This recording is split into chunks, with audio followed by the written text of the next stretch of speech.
Salut à tous. J'aimerais vous partager une étape importante dans ce parcours d'éveil. Ceci est simplement la transmission de mon expérience, de ma vérité et de ce que j'ai envie de poser sur ma chaîne. Ce n'est en aucun cas un jugement, une critique de tout ce que vous pouvez vivre. Et ce que je dépose sur ma chaîne est une façon aussi des choses que je transmets, des compréhensions, pour que peut-être ça vous fasse un petit déclic à l'écoute d'un mot, à l'écoute d'une phrase, et qui vous permette aussi d'arriver à vous, d'arriver à votre cœur, d'arriver à ce que vous avez envie de mettre en place dans votre vie. Ce n'est pas un nouveau dogme, ce n'est pas un truc à suivre, je ne suis pas un guide. Je transmets simplement là une information telle qu'elle est, et ensuite vous en faites ce que vous voulez. Et j'aimerais rappeler dans ce podcast aussi, c'est que je demande aussi le respect entre les personnes. Je demande aussi le respect des idées et le respect des vérités. Parce que je ne veux plus tolérer l'irrespect, la réduction, le rabaissement. Peu importe qu'on soit étiqueté d'hypersensible, d'autiste, de tout ce que vous voulez, et que par ce fait, on ne puisse pas être dans le respect les uns vis-à-vis des autres. Donc pour moi, à partir d'aujourd'hui, je n'ai plus envie de faire un médiateur, je n'ai plus envie d'expliquer, je n'ai plus envie d'étendre les choses. Je veux simplement transmettre une information qui est là. Et à partir de là, elle est sur ma page, cette information existe et vous en faites ce que vous voulez, ce qui donne la possibilité de venir et de partir simplement. Donc pour moi, c'était important de poser ça, parce qu'avec le texte que je vais vous partager, c'est aussi cette prise de conscience de mon côté, que dans ce milieu, au fait, de la spiritualité New Age, c'est où j'ai eu le plus de rafales, de méchanceté, de jugement, de critique, en 10 ans d'expérience, on va dire, avec mon activité, et encore plus dans ce partage de parcours dit de flammes jumelles. C'est pour ça que je ne veux plus utiliser ce mot, je ne veux plus donner, alimenter des choses qui sont en lien avec la douleur, avec la souffrance. Donc sur cette chaîne, c'est vraiment un partage en lien avec l'hypersensibilité, de ce qu'on peut ressentir, et aussi peut-être pour moins se sentir seul dans ce que l'on vit. Donc oui, dans ce que l'on vit dans ce parcours également, d'éveil à l'amour pur, à l'amour véritable, parce que souvent on se retrouve seul sur ce parcours. Donc ma chaîne, elle n'est pas là pour venir descendre, critiquer ou faire quoi que ce soit. Elle est là pour amener un baume au cœur. Et je pense que si ça ne plaît pas, et si c'est pour être dans le jugement, le rabaissement, pour dire « toi c'est faux, moi je sais mieux », etc., ce n'est pas le lieu idéal pour ça. Voilà, c'est simplement pour fermer un petit peu la parenthèse. Et le sujet d'aujourd'hui que j'aimerais mettre en lien, ça s'appelle la fin des fuites. Donc ce parcours d'éveil m'étonnera vraiment toujours. Après la chevauchée du subtil, du New Age, donc pour moi la spiritualité c'est le New Age, de ce vers quoi on est amené aujourd'hui, des injustices perçues, des colères, des vides, des refuges dans toutes sortes de choses pour chacun de nous, qu'ils soient matière par les addictions terrestres, alcool, drogue, sexe, surconsommation, et j'appellerai lunaire pour tout ce qui est spiritualité New Age, les rôles incarnés, les masques, portés de différentes façons, pour tous, les refuges de croyances et dogmes en tout genre, sur lesquels on se rattache pour ne pas sombrer, des expériences vécues de jugement, de critique, tu devrais faire ci ou ça, je perçois ceci ou cela de toi ou de l'autre ou je ne sais quoi, des sauveurs de partout, des passeurs de conseils non sollicités, souvent du milieu New Age, mais ça arrive aussi également par les personnes dans la matière, bien évidemment. Ces mots avec toute ma bienveillance, avec tout mon cœur, alors je te le dis, pour toi, pour t'aider, avec un petit rabaissement au milieu, je te croyais comme moi, aussi avancé, mais je me suis trompée. Donc tout ça m'a fait encore plus revenir dans le rationnel, le détachement, et surtout ce à quoi je m'étais attachée depuis petite, de ce milieu New Age, où les dérives y sont très puissamment ancrées. Ayant vécu cette expérience mystique, comme vous autres, comme beaucoup de vous autres sur ma chaîne, donc sur le plan amoureux, et voyant que dans le réel, rien n'était pareil, perçu à l'identique. En tout cas, de ma part, ça m'a permis de poser du concret, du réel et de la vérité. Ce qui existe dans le subtil n'est pas forcément ce qui doit exister dans le réel ou qui existe dans le réel, dans la matière. Ce qui prime en réalité, c'est ce qui est vécu pour de vrai, de tangible, de ce qui est vu en vérité, quand l'un doit descendre dans la matière et l'autre s'éveiller à plus de subtil. Jamais j'aurais pu penser que s'ancrer était aussi sortir de toute croyance dans cette spiritualité New Age qu'on nous sert à différentes sauces. Ces différents refuges des hypersensibles, ce qui est subtil, invisible, mystique, lunaire, fantastique. C'est facile pour nous. Nous vivons dans cet irréel depuis toujours, fuyons le monde extérieur plus froid, plus éteint, moins vibrant, plus dur, qui nous fait ressentir une grande souffrance intérieure.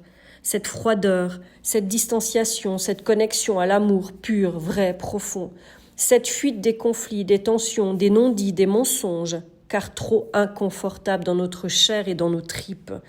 Mais la réalité est dualité en continu. Elle nous entoure au quotidien, car chacun de nous a grandi avec une éducation, avec des croyances familiales, des croyances sociétales, des jugements de toutes parts basés sur le bien, sur le mal, sur les faiblesses, sur les forces, sur la compétition. Comment être neutre face à tout, si déjà on ne sait pas qui on est, ce que l'on aime, nos valeurs et ce que l'on veut réellement?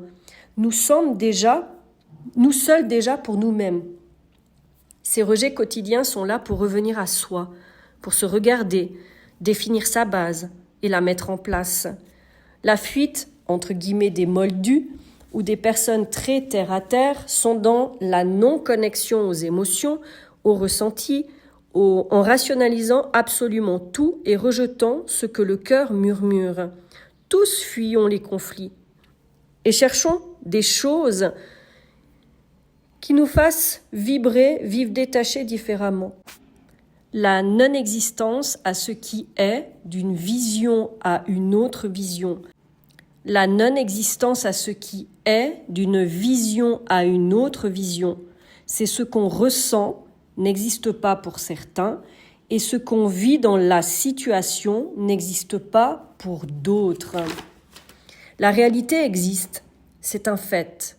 Reconnaître ce qu'on ressent est une vérité profonde. Laisser exister cela est la vie, mais est le mouvement intérieur aussi. Renier ce qui se passe est une fuite vers un refuge mis sous différentes formes. Mon refuge a été la religion petite, puis la spiritualité New Age, toujours quelque chose d'extérieur à moi, comme beaucoup d'autres d'ailleurs. Cette fuite dans l'impalpable, l'intouchable, le rêve, l'espoir, nous sert pendant longtemps et parfois toute une vie, sans changement et ouverture de regard sur ces échappatoires. Oui, échapper à la réalité de ce qui se passe vraiment, car c'est plus facile, c'est plus doux, c'est plus confortable, se rattacher à différentes croyances, dogmes, groupes avec idées communes, permet de rester vivant d'une certaine façon, de contrer la douleur, la tristesse, la souffrance, les vérités crues, dures et horribles aussi. Ça permet de se détacher du corps, des ressentis et de ce qui nous fait perdre pied, ou perdre la maîtrise, ou perdre le contrôle de sa vie, des choses ou des gens. Dans cet éveil à travers l'amour véritable, les flammes d'âme, oui, j'aime ce mot que j'ai entendu, attachées à rien, juste à cet éveil de son feu véritable, ce feu de vie, cet élan, ce moteur. On vit tellement cette chose irrationnelle qu'on a deux choix. Vivre dans le subtil, la 5D, pour faire perdurer ce qu'on n'a jamais ressenti avant ça, rester dans une souffrance qui perdure à cause de ce mental qui ne peut rationaliser l'irrationnel, l'inexplicable, jusqu'au déclic. Et cette prise de conscience, qu'on passe à côté de sa vie, du monde réel et de l'amour de soi, de son amour propre. Donc continuer à alimenter cet espoir, cette idée folle, à travers tout ce qui s'est construit autour de cette relation mystique. Tout ce qui est en lien, tous les sujets, toutes les lectures, toutes les vidéos, tout ce qui se dit. Ou le deuxième choix, poser le concret réellement, faire le bilan de ce qui se passe vraiment à cet instant même où ce podcast est écouté. Se dire l'amour est là, profond, inexplicable, incontrôlable. Oui, ça c'est réel. Mais se dire aussi que l'autre a refait sa vie. Il a choisi factuellement un autre chemin pour son bien-être, pour son confort, sans oublier que souvent l'autre est très posé, très rationnel, très protocolé sur comment sa vie doit se dérouler. Ou il y a aussi carrément les indécis, en recherche constante, par ces va-et-vient, et c'est aussi leur choix. Mais est-ce le tien également ? Peut-être sous une autre forme, c'est-à-dire une indécision sur le positionnement intérieur de ce que l'on veut vivre pour soi concrètement. Avec des choses bloquantes sur les domaines du professionnel, de l'argent, des autres liens irrespectueux dans son quotidien. Quoi qu'il en soit, on a à ouvrir les yeux sur ce qui se passe vraiment. Qu'est-ce qui est factuel à ce jour ? Quelle est la réalité des choses sans artifice, sans refuge, sans remettre la couverture sur ce qui est inconfortable aujourd'hui? Qu'est-ce qui a besoin d'être regardé ? Peut-être plus de concret, plus de réel, plus de présence, plus de choses, plus de terre-à-terre, peut-être moins de fuite dans ces différents refuges. Quels sont les tiens au quotidien ? La nourriture, les addictions, le scrolling, l'argent, la clientèle. Quand tu te retrouves en insécurité financière, qu'as-tu modifié, arrêté de faire avant cette chute, avant ce cercle vicieux ? Tu vois, pour moi, la petite anecdote, pour ma part, avant le Covid, donc j'étais très matière dans mon activité. Puis on a dû arrêter les massages, les cours, les rendez-vous en présence. On a dû modifier notre façon de travailler pour ceux qui sont dans l'aide à la personne ou le service à la personne, c'est-à-dire les soins. Je me suis concentrée que sur les soins énergétiques, et qui plus est, à distance, parce que je les faisais déjà avant le Covid. J'ai juste continué cette activité en me concentrant que là-dessus.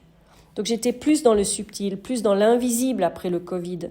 Mais je n'ai pas relancé mes activités d'avant de la même manière. Et pourtant, ce sont celles-là qui me gardaient dans la sécurité financière et dans une stabilité financière. Tu vois, du concret, du brut, du réel.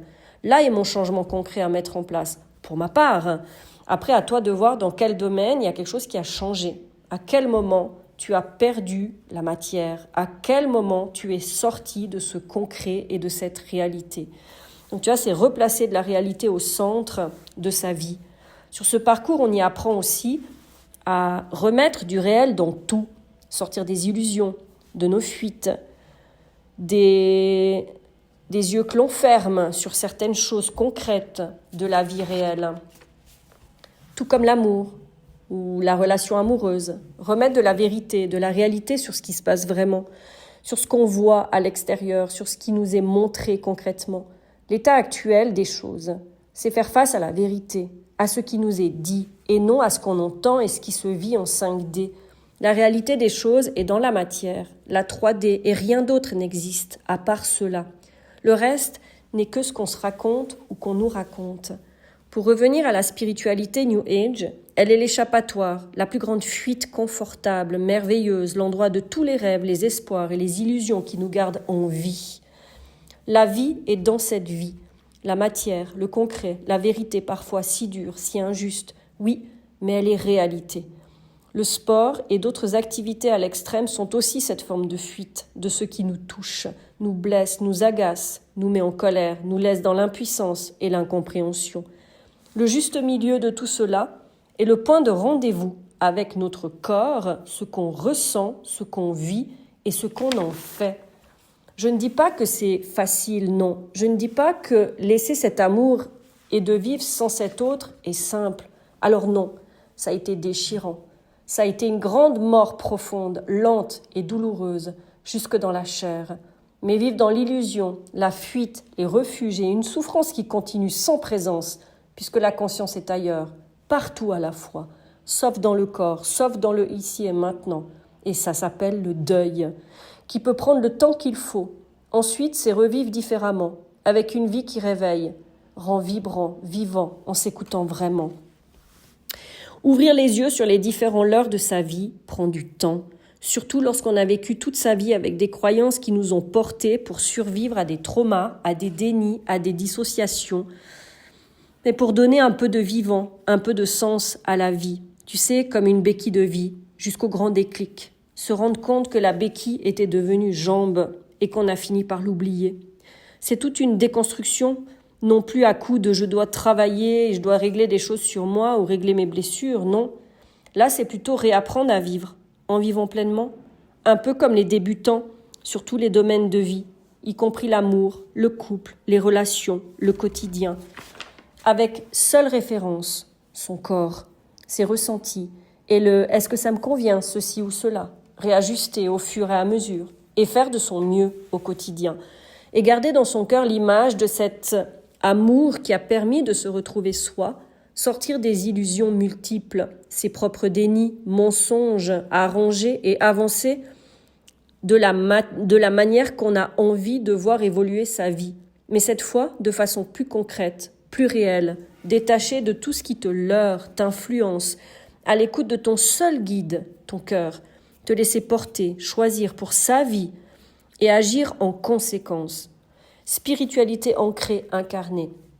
Aller faire ce qui fait sens, aligné à ses pensées, paroles, actes, vérité, valeurs et convictions. Sacré parcours, sacré réveil, sacré chemin, sacré toi, sacré nous, sacrée histoire, qui a su réveiller les profondeurs oubliées et la vérité de chacun de nous.